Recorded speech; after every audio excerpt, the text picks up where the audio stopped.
And I'm really amazed by what founders are able to do by building businesses that reset entire industries. I think wherever you're too comfortable for too long, it's a problem. Like, I would make for a terrible entrepreneur, especially like on the professional service side, like consulting. I think over a certain number of years, it starts becoming, it degrades your ability to do something entrepreneurial. When you see founders walk through the door, what is it about the ones that you're like, yeah, I'm going to fund you? Yeah, I mean, that's a great question. The attributes of the most successful founders I've seen in the region are, if you build a good business, there's always capital available, always.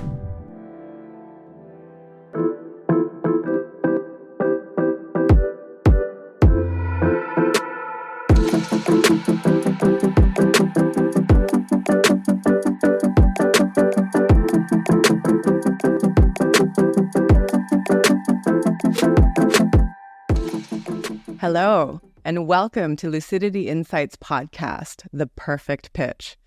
And it's my pleasure today to welcome our guest, Khaled Talhouni, who's the managing partner of Nuwa Capital. Khaled, nice to have you. Yeah, thank you for having me.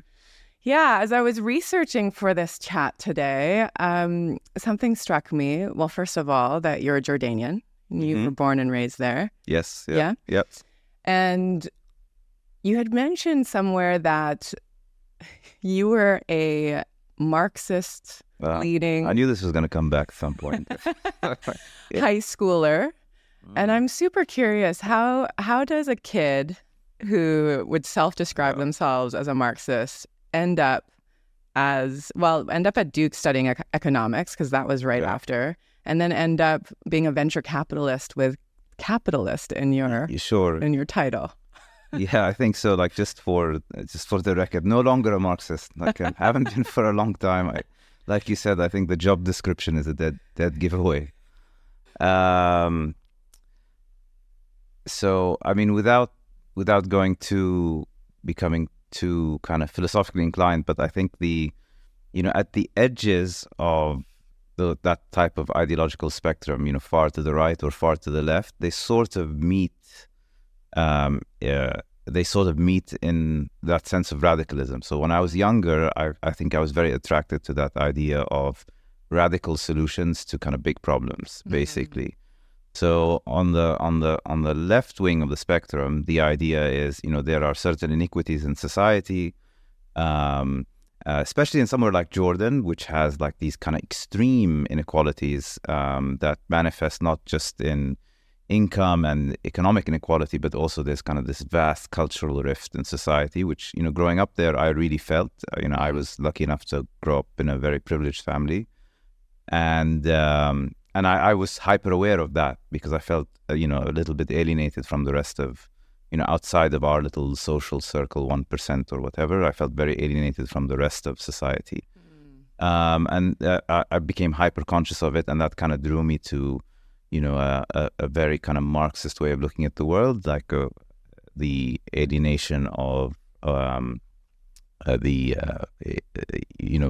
wealth from those that create the wealth, in a way. So so that drew me to that. But the intention was, how do you think about solving for that inequality? But more importantly, how do you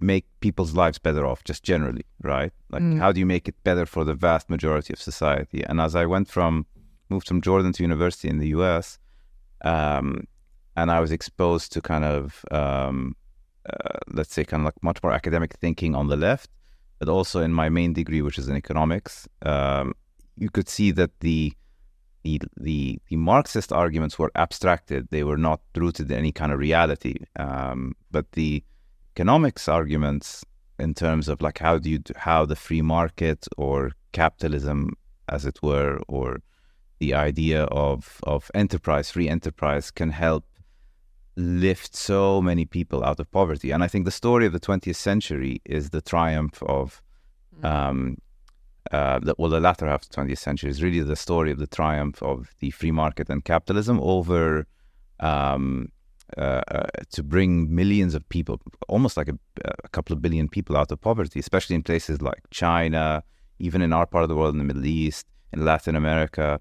I mean, it's just such a revolutionary moment. So in that sense, to tie it back, that idea of individualism, the free market and free enterprise is radical in its ability to kind of transform people's lives for the better. So I kind of shifted there, and in goes some way to explain why, like, I have the word capitalist in my job description, even though that I think is more a happy coincidence in a way. But it explains why I was drawn to that idea of like working with entrepreneurs and founders and build and helping to contribute to build businesses. Yeah, I'm intrigued by that because even 17-year-old Khaled, you said, was intrigued by radical solutions to solving big ideas or big problems. And in some extent, that's what like venture capitals say that they do with money. Yeah, exactly. I mean, we don't do the solutions. Yeah. We're one step removed. We invest in the founders that are building kind of radical, outlandish, out there solutions, right? You still have that angle. Yeah. There's a I think that's kind of foundational in my personality. I'm quite mild mannered, but like I believe in like radical shifts and radical changes, and I'm really amazed by what founders are able to do by building businesses that reset entire industries or social constructs or ways of interaction for the better, more efficiently, more effectively, and most importantly, profitably. So that's kind of what draws me to this industry, really. And like I said, like us as VCs, we don't really do it. We sort of are the midwives to kind of producing good companies, but it's the founders who are the ones actually doing the work, right? Like who are actually doing yeah. They're the ones that are in the maternity ward. Yeah, exactly. Yeah. And you're holding their hands. Exactly. Something like that. Yeah. Yeah, very interesting. And so from Duke, was it capitalism that drew you to Dubai? No, it's need of a job, basically. So I graduated and from Duke in 07, sorry, I graduated from high school in 2003. Not to prematurely age myself, but and I was thinking of going to law school, and I wanted to take a year or two off to kind of figure out what to do in between. I have an uncle here. He graciously offered to let me kind of crash on his couch for a few weeks. A few weeks turned to a few months, and then from there, like, I sort of landed this very strange. Actually, it was tough finding a job. It was very tough then, because I was very unclear as to what I wanted to do. But then I met somebody introduced me to somebody who at a private equity firm that doesn't exist anymore. It was part of Dubai Holding called Dubai International Capital. They famously invested in like Madame Tussauds and stuff like that. They want to set up as really CSR, a seed fund, which would have been the region's first seed fund. And the purpose of the fund was to build an angel network of angel investors to invest in entrepreneurs and founders. It was not very tech focused. It was just like entrepreneurship generally. Okay. I think the idea had a lot of foresight. There were only two people there. It was myself and Walid Hanna, who became the founder of MVP. And that was his first foray also into interesting, into like anything, VC or entrepreneurial related. And then since then, I've been in this kind of ecosystem ever since. So that's never went to law school in the end. You got plugged into VC like right away, and this has been your entire career. Basically, yeah. Whether that's good or bad, I mean, time will tell. But I think the first 6-7 years, it was a mixture of like VC, private equity, a bit of other things, because there wasn't that much around here really at the time. I mean, just in terms of classic tech VC, the internet penetration, which high speed internet penetration, just wasn't there between 2005 to 2008, 2009. It starts changing 2010. Yeah, that's when you have very rapid, exponential, widespread mobile-based high-speed internet penetration, really around like 2009, 2010, very quick, very rapid. And then suddenly millions of people come online very suddenly, and they want services, and they want to interact online. And suddenly the couple of years after that, that's when you start having interesting companies emerging. Interesting. So I'm curious, you started out your career with Walid Hanna, who is one of the big and longtime OGs, you could call him, in the Dubai investment landscape. And you also ended up working for a famous Jordanian entrepreneur, Fadi Gandour. Yes, At Wamda Capital later on. I'm curious what you learned from each of them. So with the Walid Hanna, I think, so he was my first boss, really. But it was, again, just the two of us for the longest time. Eventually, Amir Farha joined, which makes for an interesting initial cabal of like people interested in the ecosystem. But I learned from Walid the importance of, he's not that much older than me, but I did learn from his experience around the importance of persistence and the ability to kind of be razor focused on a goal. So I think that was super important.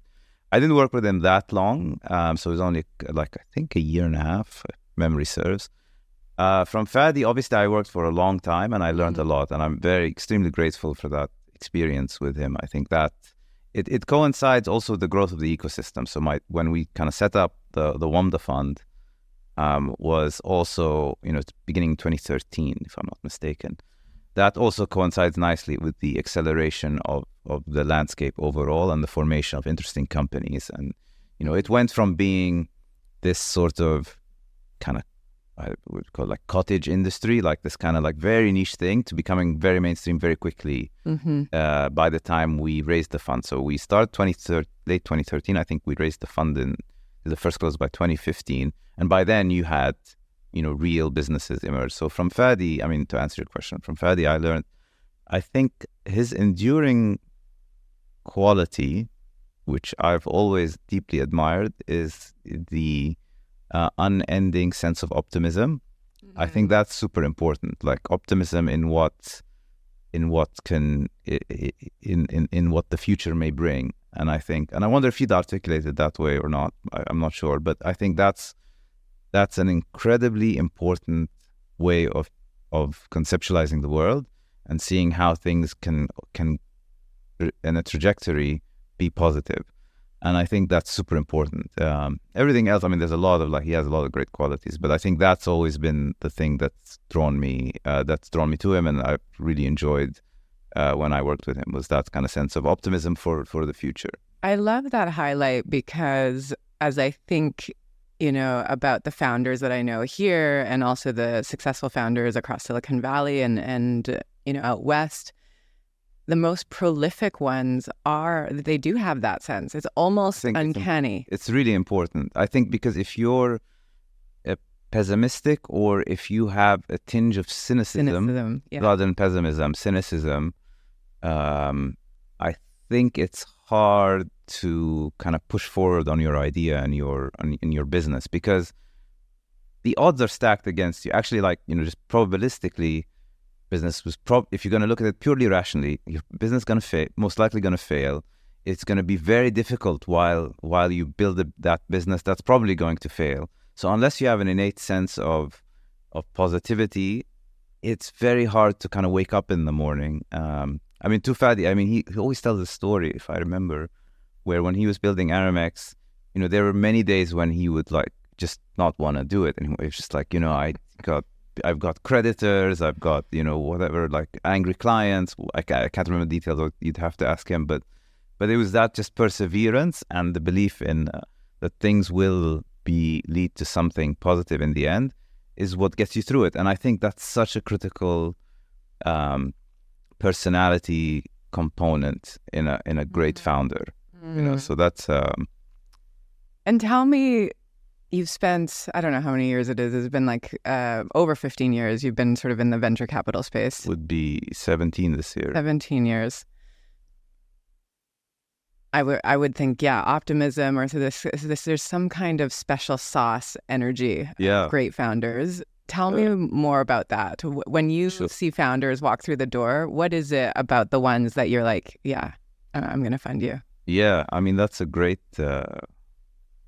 question, because I think we spend a lot of time, especially when we look at like seed stage investing, early stage investing, the founder is the core founder, or founders are the core variable. Everything else, the idea, the product, the unit economics, it's all marginal. It's really, because there's not that much there with respect to all that other stuff, but it's really, you just have a team, like, or a person or a group of people who have set themselves on solving for a big problem.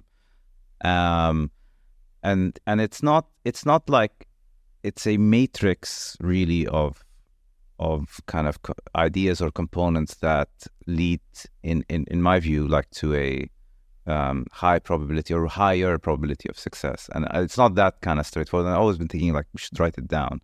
There are a few things. I would say, we said, optimism, that kind of positivity, I think, is super important.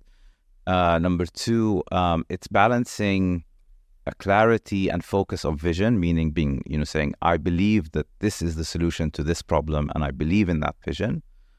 And balancing that with the ability to take in feedback and respond effectively. So not being intransigent, being able to kind of like evolve.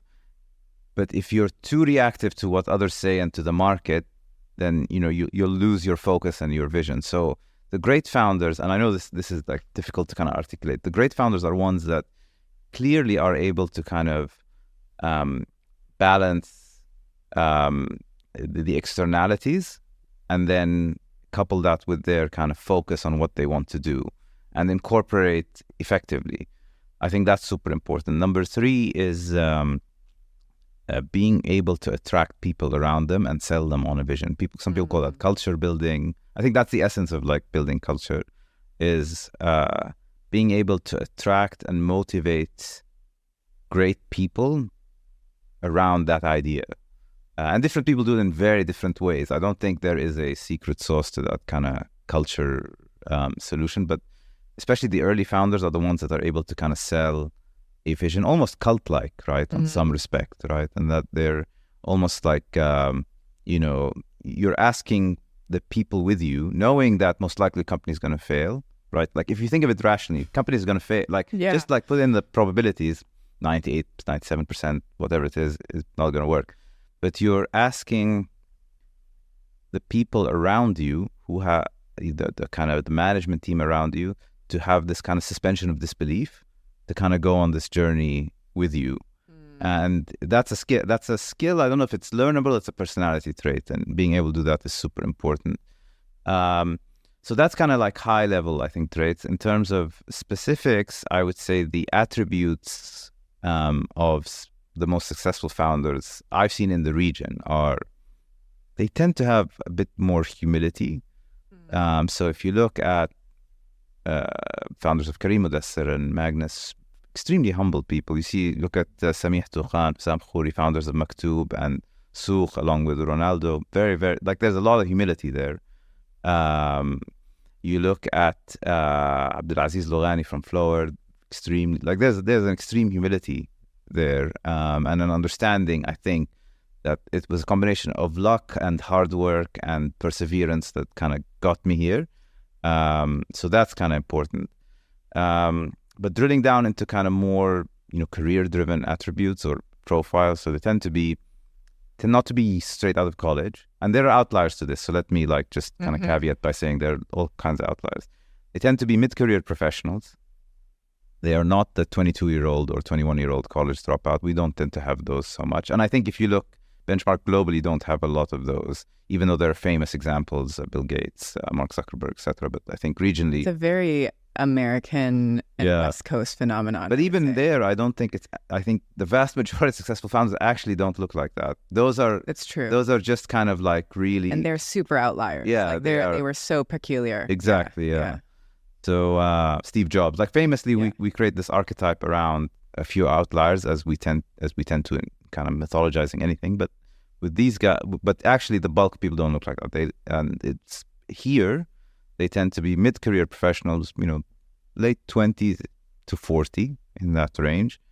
They tend to be, it's not like a rags to riches story. It tends to be like people who are, upper middle class, have had great education, particularly university education somewhere else, at good universities, so top tier kind of universities that lead them to kind of blue chip experiences, whether in consulting firms or multinationals or something like that. But have not spent too much time there. Mm-hmm. So this is really important not to, especially like on the professional service side, so like consulting.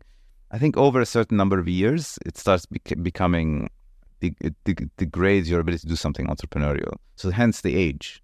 So that's when it starts. I heard you say that last weekend, and I have a strategy consulting background, and I wondered about that. But actually, even my CEO and I, when we were recruiting for different offices across Asia, we would not hire other consultants that have been at big firms more than 2 or 3 years. Yeah. They were just less moldable. Yeah. And we did have a more of a entrepreneurial type consulting outfit where we were growing small teams. So that's quite interesting. Yeah, I think I don't want to, because like I have a lot of friends in management consulting, and I do think there's a lot of valuable skills and a way of critical thinking that is taught. I never worked somewhere like that, but I can see people coming out of it, and so they learn this kind of, a way of thinking and a way of conceptualizing the world and deconstructing problems and creating solutions, which is great. I think that's super useful. It's a very elastic way of thinking of the world. So you can put a management consultant, anything, solve this problem, and they'll deconstruct it in a great way. I think the issue is when you're there too long, and I don't know what the cutoff. I joke it's like 5 years, 7 years. I don't know, something like that. But I don't know what. I'm sure people are like, oh my God, I've got to submit my resignation soon. I don't know what that. I don't know what that number is, but there is a point where you move from, it's great in critical thinking to actually it goes into the realm of cynicism, in the sense that because you're just kind of producing a 200 slide deck and divorced from the implementation or the realities of operations, you start to kind of, I'm making kind of sweeping generalizations here, but you start, I think a lot start becoming divorced from the problem. It just becomes an abstract intellectual problem with no idea of it's how a bit to. too cerebral. Yeah, and it becomes cerebral for cerebral stake. Yeah, exactly. Yeah. So it's no longer. It doesn't matter if it works or it doesn't, and you have no stake in it. You have no. It's a classic principal agent problem. You're divorced from the outcomes, but then because you do that like 10 times a year, it stops mattering, and you start thinking of the world through that prism. So there is a cutoff at some point, I think, to become an entrepreneur. I mean, because there's risk and all of the. There's a set of skills required to really step into that. But I would argue also, if you're in cushy government jobs or even in Fortune 500 companies, if you're not someone that's moving around, taking on new, really exciting, very different dynamic roles, that you're also sort of dulling your potential to be able to be a successful. Yeah, 100%. I think wherever you're too comfortable for too long, it's a problem. Like I would make for a terrible entrepreneur now, because I am quite comfortable because I've done this for so long. So it's been a long. I mean, the most I've been out there is like trying to create Nuwa, like build something. Yeah. But it's still far removed from like a founder with like operations. You've got 200 people reporting to you. It's a different thing. Level of stress. So I don't know if it's stress or just so many operating variables, right? Rather than, contained. So same with government job, blue chip kind of big corporate job. You're there too long, then it's a problem. I mean, and again, I think not everyone is suited to be a founder, and that doesn't mean that's not a value judgment. Like some people can be great corporate executives, great strategy consultants, management consultants, or we mythologize the founder a lot, but I mean, it's not for everyone. It's good, bad. Like it's not, we shouldn't think of it in those terms, right? Yeah, I remember at business school, it sort of felt like a sausage making factory for entrepreneurs. Everyone was like, I just want to be an entrepreneur. Yeah. And I thought that was very strange. And I was very anti-entrepreneur at the time. Yeah. And or I was just anti the culture of Which business people. school? Because not many of them like to produce that. I don't know. I should say Stanford. Okay. That is the quintessential entrepreneurship school. Okay. But I remember being there going, some people are just here to be an entrepreneur without really knowing what that entails. Yeah. And a lot of business schools, it's not just Stanford. I have friends who went to MIT and other places, but, they have this notion that they're building the world's leaders. And I really question that. I think they're building the world's tech ecosystem leaders to some extent. But if you look at the whole world and the GDP, economies that actually are lifting people out of poverty, tech is a very small component of that. There are entire economies that need to be in place before we can be talking about, AI and some of these other things that need to be built on top of that. But I think that the thing to think about technology is not, so if you isolate the tech sector generally and you look at its contribution to global GDP, particularly in emerging markets, but just anywhere, that went from very niche to kind of much bigger chunk of the overall kind of economic mix quickly in pure tech, what we would consider like a tech firm. So like what's listed on the NASDAQ or what's in the kind of tech index. Mm-hmm. But I think the real impact of technology on economic development kind of long run is this kind of incredible deflationary quality, whether it's, SaaS or cloud computing or AI, which is it allows you to do whatever your business is or whatever kind of economic activities you're involved in in a much more an exponentially increasing efficient way and more productive way. And that's the impact of technology, really. So, and that's kind of like an abstraction of its contribution to GDP in a way. Yeah. And from that light, I see it as, and I'm not bashing tech here, obviously really more and more embedded into the tech ecosystem and super passionate about the innovation aspect and all of this. But there seems to be this grandeur of a lot of people in the tech ecosystem saying we're changing the world without acknowledging that they are standing on the shoulders of giants that have built these economies that need, these entire businesses that are unsexy, that need to exist for them to embed their tech on top of that. I think like there's one thing is to consider, and we think about this a lot, is this kind of demarcation of tech, non-tech. So technology businesses, quote unquote, versus real world or non-technology businesses. I think outside of what you would consider deep tech, quantum computing, some climate tech that's fusion energy, stuff like that, AI or like not AI applications, but actually like development of AI. I think this demarcation's false in a way because let's take regional companies or global companies like Careem, Uber, etc.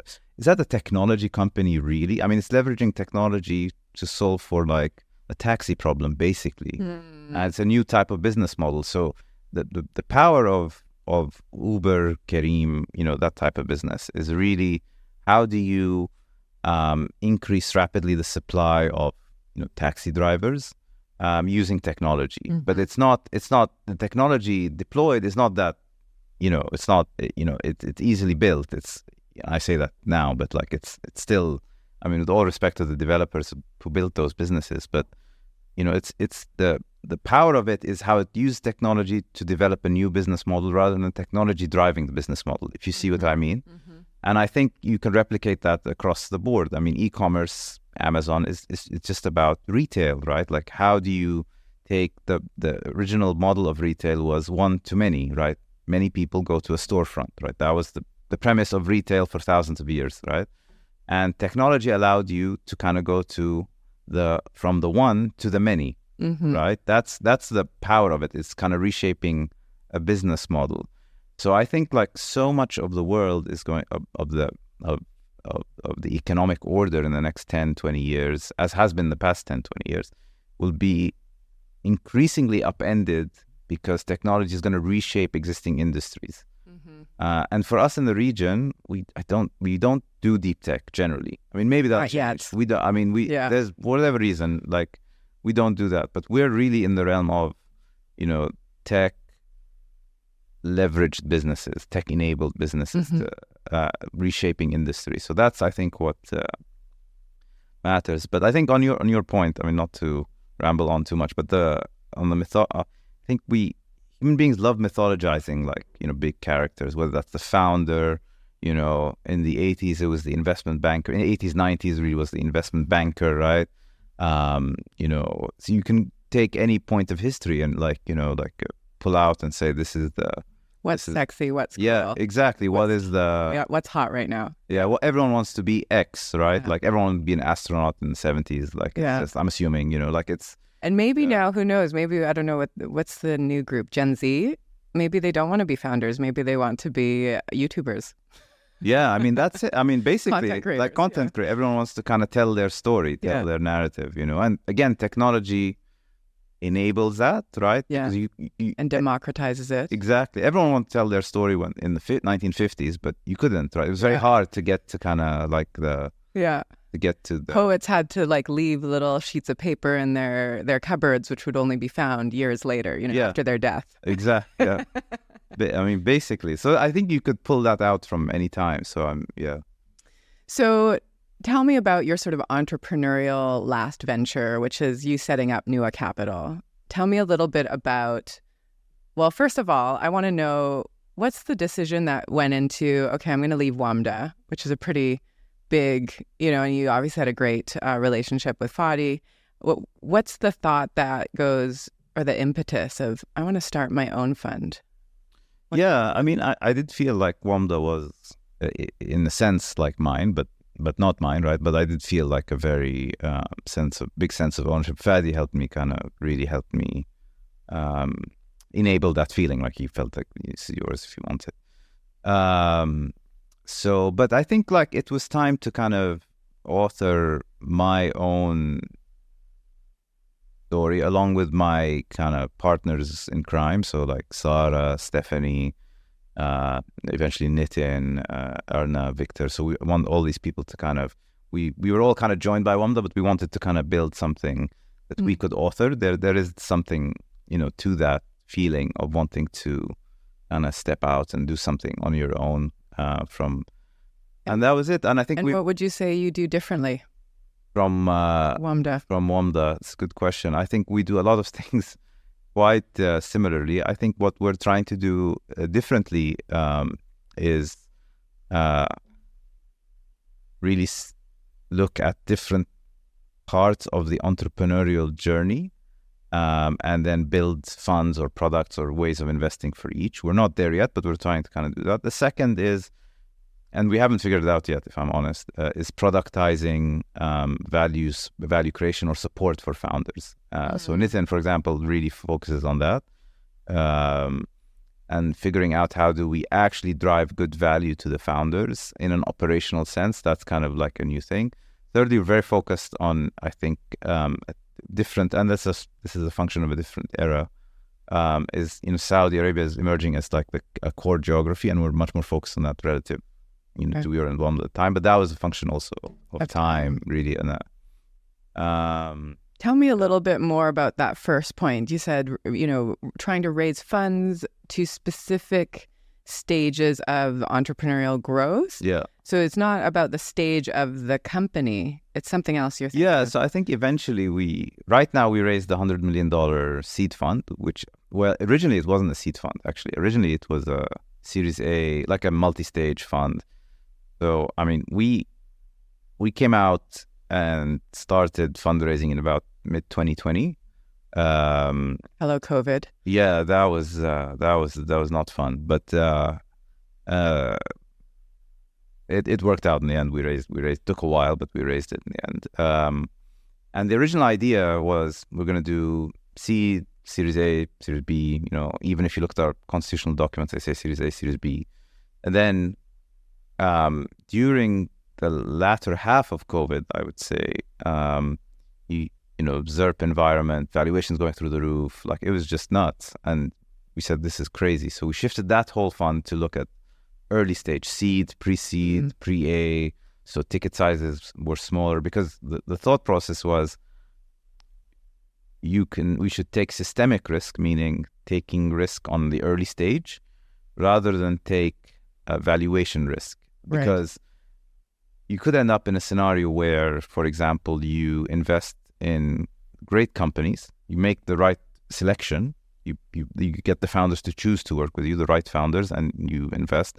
But because you've entered that, I don't know, let's say, for example, $100, $200 million valuation, $80 million, $60 million valuation, it's a good outcome, it's an exit, but you're not making the type of return because the valuations shrunk later. And valuations are cyclical by nature. And it's felt like that delta between what the entry valuation was then versus what the potential exit is if it reverts back to a 10-year mean was huge. So you end up, we invested in a great company. We came in at like $100 million valuation. But then, it'll raise another 2-3 rounds, but then we'll end up exiting at 200. The problem there is we would have been diluted by like 30-40%, and we would have made like 1.2x, 1.3x. That's the good outcome. You know, in a portfolio where you're going to lose 50, 60, 70%.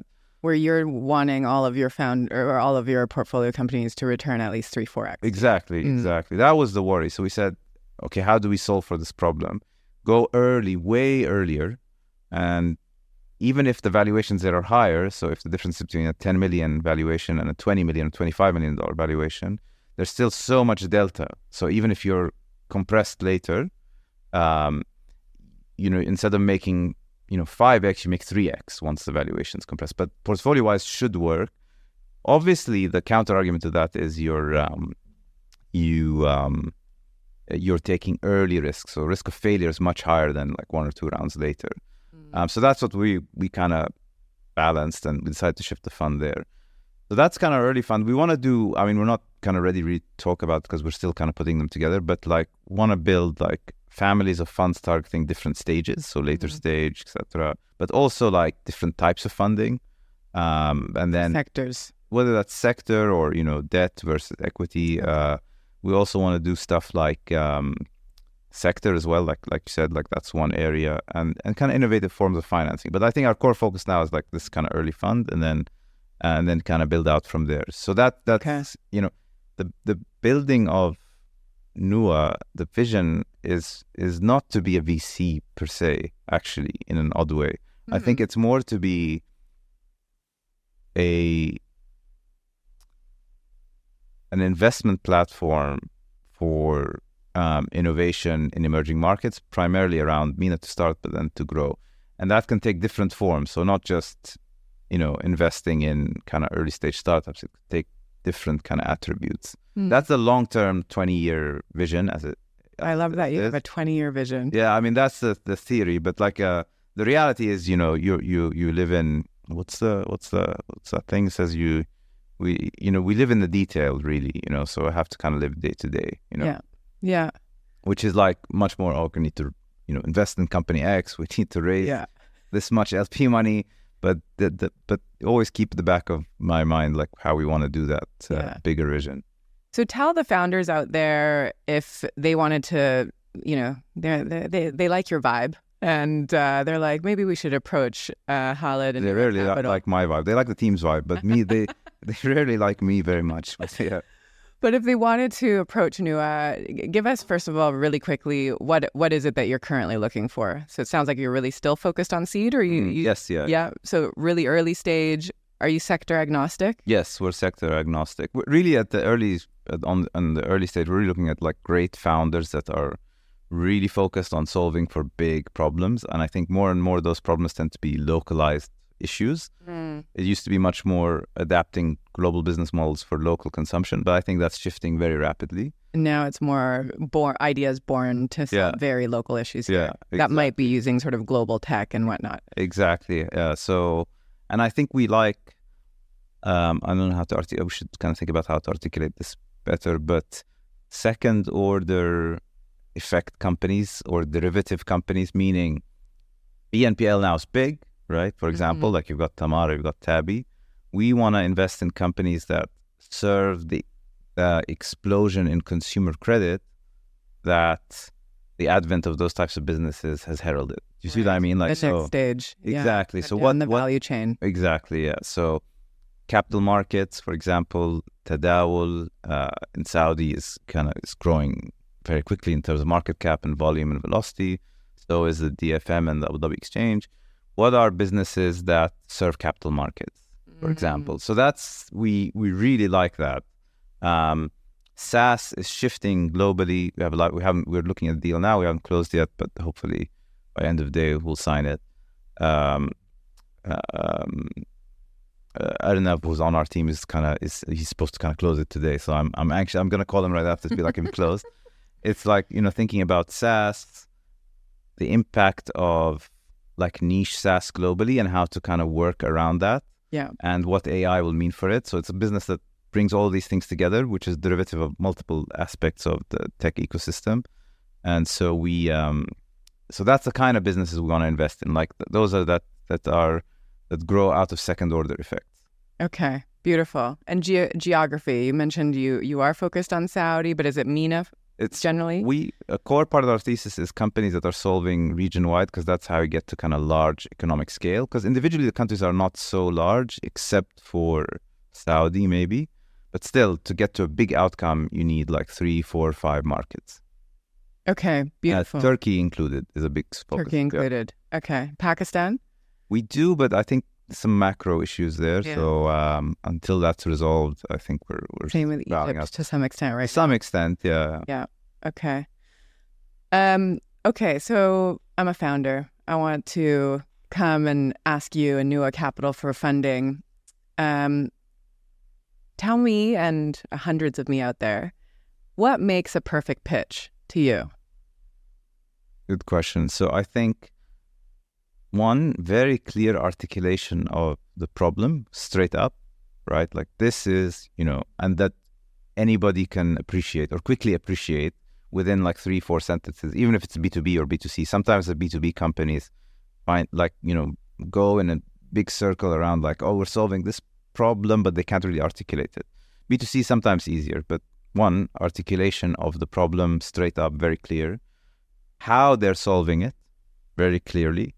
And why this is a large market. So if you go 1, 2, 3, quickly to the point, I think that's the best hook at the beginning. I think that's always the best. You'd be surprised how many people get lost initially in talking about their product or talking about the market size. I mean, these are all important, but I think have you ever, we use the Uber example. Wasn't it annoying to have to pay for not finding a cab on the street and not have the exact change, blah, blah, blah. I remember Mudassir pitched that like exactly like this. Like I was a consultant, I wouldn't have changed, don't know the address. Wouldn't be great if I could just do it like this. And that's it. That's the very clear articulation of the problem and how we're solving it. Then you go into, the market size actually huge. And this is how the product works. And this is our revenue model. This is so like basically like concise, succinct, and orderly articulation of the opportunity. It's surprisingly sometimes like absent. But I don't think that the one other thing, the choreography of the pitch is marginal. It's like, yes, that helps, but it doesn't move the needle. Doesn't, because eventually you get there. Eventually you'll get there. But it's marginal. Like obviously it helps to have a very well constructed pitch, but it's on the margins. It's not going to make you success or not. It actually speaks more about your other qualities. So if you're able to articulate an idea or concept as a founder or founding team well, that means it's an insight into how you again think about problems, how you will work with other stakeholders, whether that's clients or employees or shareholders. So you're looking for that. So if you're able to present well and think through a problem and present how you're going to solve it well, that speaks to your quality overall as a founder. And that's what, looking at. I talk about second order effects, but that's the what we're looking at usually. And when do you suggest a founder starts coming to VC? And I ask this because I know there's been quite there's a wide variety of approaches you can take, and it's changed and evolved over the years.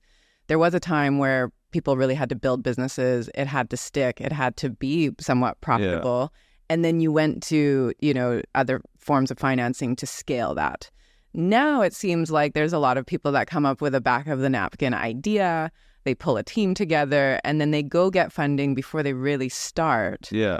I'm curious what your thoughts are on that and what approach they should take. Like, how do they start looking at who they talk to, in what order, how to find the right investors for their cap table? Sure. I think like the asset class has really grown over the past 30 years. So you do have specialized investors that do like idea stage pre-seed. You have some investors and like some programs that even focus like pre-idea. So, if you want to be a founder, but you want to meet other founders, like Entrepreneur First, for example, do that.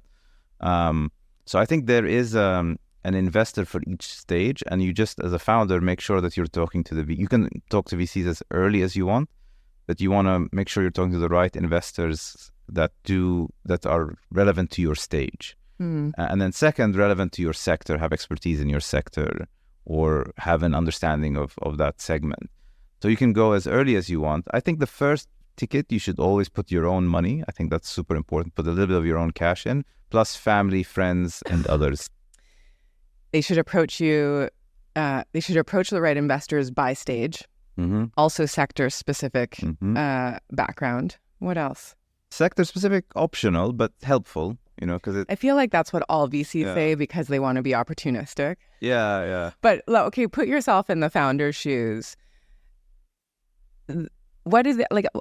I wish more founders knew that VC money isn't just capital. It's actually an opportunity to get really strategic advice, networks opening up. Networks, yeah. Yeah. What is it that you think different VCs can provide founders that they should be also looking at? Yeah, I think like right now in the region, we're a moment where I think we're moving towards the VCs becoming more differentiated, but they're not there yet. So we're all trying to kind of figure out our thing. Like for Nuwa, we're trying to be, multi-stage, different kind of tailored capital for different stages, plus this value creation element. And then kind of opening up our networks, which are kind of Saudi focused or kind of multi-market. So, how do we get Turkish companies to move here, for example? I think that's what we look at. Within the team, different people have different sets of expertise. So we cover a good variety of industries. I think eventually we'll have to kind of specialize. But for founders, I think you want to see if these VCs have done something similar or have an openness to kind of this sector or this segment. And you can see that from the portfolio, basically. And then I think the best thing is just other founder references. Call up their portfolio companies. What did you get out of XYZ? Was it good? Was it bad? Was it good experience, bad experience? There's always going to be someone who says, actually, it was terrible. But like, I think you want to kind of create your own view out of that. And what is your personal biggest pet peeve of founders approaching you and asking for funding, or it's something they do in a pitch, or anything that really kind of goes, that really bothers me? Try and think of something that I'm not going to regret saying later. But I think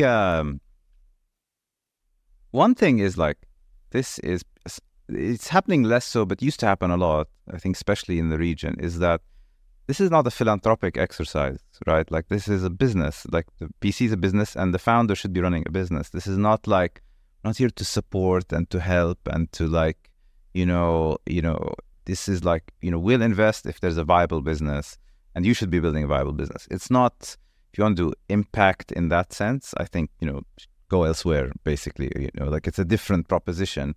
Sometimes, even though it's happening less so, there's a conflation of that. So you get founders say like, I don't know if this problem I'm solving for is XYZ, but I'm actually like helping a social cause as part of that. And they focus 80% on the social cause. I was like, no. It's the other way around. The social cause, if you solve it, is a byproduct of the business, not the other way around. It's not and that kind of bothers me. It's like, because it's conflating like the wrong thing. You can solve huge social issues and have massive like impact by building great businesses, but the driver is the business, and then the impact is what comes with building a great business. It doesn't happen in reverse. I love that. And we're coming full circle to, your childhood of some philosophical beliefs, to really seeing what the benefits of capitalism is, and really saying, hey, this business needs to be profitable, and have the fundamentals in place in order for a broader mission, whether it's social good or environmental good, to really come into play. Yeah, I think there is this, like, by building a great business, solving a tangible problem with a product that people want and want to use, and if that could lead to like a big positive social impact, and that's good. That's like, we want that, and to make people's lives better. But leading in reverse rarely works. Like I'm yet to see it. Like, I'm sure there are great examples, but I've not seen it yet. So like, yeah, it's like those car chase scenes in a movie. A few people can drive in reverse in a high-speed car chase, but most people can't. Yeah. No, I think like one good example I always give, like, even though it's tangential, is like aid agency, like aid money, for example. Yeah. Like, you have these huge programs, like Jordan, for example, like we were talking about Jordan. Jordan is one of the largest per capita recipients of aid on the planet, actually. Mm-hmm. I think it's number 2 for USAID, but even globally, it's like on a per capita basis, huge. And I think so much of that capital goes towards, designing programs that goes to people, the people who work in the aid agencies, who farm out that capital to people who design the aid programs, who in turn, till it filters down to like building. We've decided that we need to build a solar panel farm in this rural village, etc. Actually, you can disintermediate all of that and just give the $3-4 billion a year directly, proportionally to the people, and it's much more effective. And much more effective. That's but anyway, I'm going down a separate tangent. But I think it's in the spirit of this, like, we think we're doing good, but actually, build something that is useful for people, and then the impact will come with that. Final words, Khaled. What final words do you have for entrepreneurs out there in this climate, for them to keep in mind, some words of advice? So I think, like, right now, the most topical thing is that, money is scarce, or capital is scarce. I would say that it may appear that way, relatively so, but if you build a good business, there's always capital available. Always. It's just about building a great business. And keep in mind that over the next few years, I think there will be a shift towards much more capital efficiency. So focus on, like, really fundamentally building a good business that is driven by good unit economics, solving for a problem, and keep in mind that, you might need to be a bit more efficient doing it. But if you get there, there's always capital for great founders building great businesses. I love that. Thank you, Khaled. No, thank you for having me. Thanks. It's been wonderful. Hope that was useful. Here. Yeah, absolutely. Thank you. Hey there. Thanks for joining this conversation. If you enjoyed that episode and you want to start researching potential investors for your startup's fundraising strategy, go to lucidityinsights.com and sign up now to the startup registration package by clicking the plans button on the top right corner. We look forward to having you join our future conversations and checking out our additional content. Until next time, stay hungry and stay humble.